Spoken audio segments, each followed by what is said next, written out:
Hello, my name is George Bumann. I'm a professional sculptor. I live at the north edge of Yellowstone National Park. Today we're out here sculpting black bears for life. It's early June and a mother black bear has placed her two cubs high in a fir tree. There's been a male in the area and she's wanting to keep them safe. Meanwhile, Mom is at the base of the tree, alternately keeping guard and snoozing. With all the activity at a bit of a distance, it's still quite an attraction for park goers. So if you come, this may not be an atypical scene. So what I'm starting with is just a simple board. This is melamine. You can buy this sort of board, usually a little thicker, at any hardware store. It's a particle type board, so it doesn't warp as easily as something like plywood or a sheet of sawn lumber. And then aside from my fingers as tools initially, the only other thing I really need is this modeling wax. I pour it into a pan in sheets and let it cool, and then I bring the sheets out into the field because they warm up in the sun much better than a big block of wax might. I'm going to start into the modeling here using this wax, and when the sun hits it, it's nice and pliable. So I'm going to put down a nice base of wax here initially to start building the sculpture on.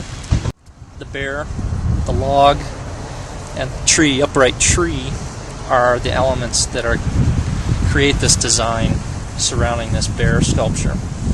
And so I'm just going to initially block those features in, because that's going to be the main draw. When someone looks at a sculpture from afar, they're going to see those major forms. So here's just the initial, here's the log.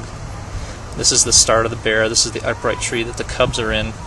But I want that mama bear to be the focus of the sculpture. I've seen a couple different things out of her. I've seen her very attentive. I've seen her sleeping herself. And so I've got a couple ideas there on what ones I might like to pursue the most.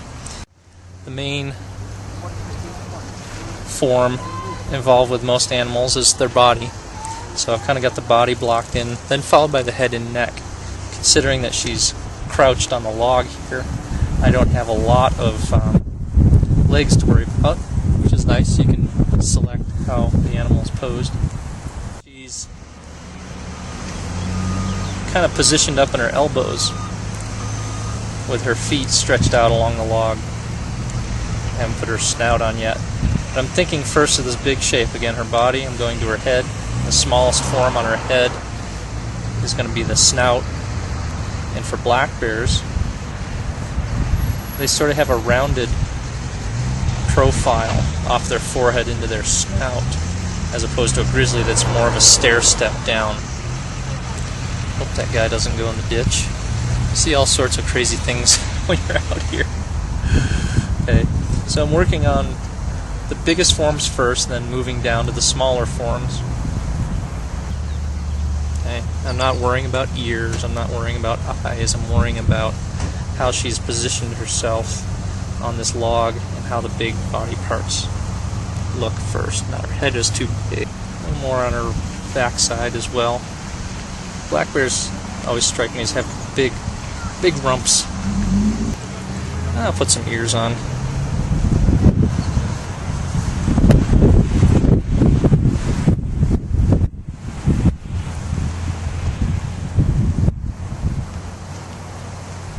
Okay, the ears originate at the back of the skull, and they come up, actually the back and the side of the skull, but they emerge near the top corner.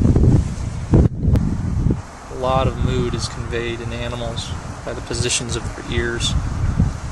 Now, I didn't leave much room for a rear end, and that's okay, but this is a start. I've captured the gesture, I've captured her attention to things that are out beyond her.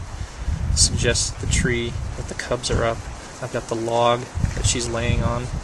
This side is not well developed, but it gives me enough information then to fill in with anatomy information, anatomy observations later if I want to work on it. So that's her. Good enough for now.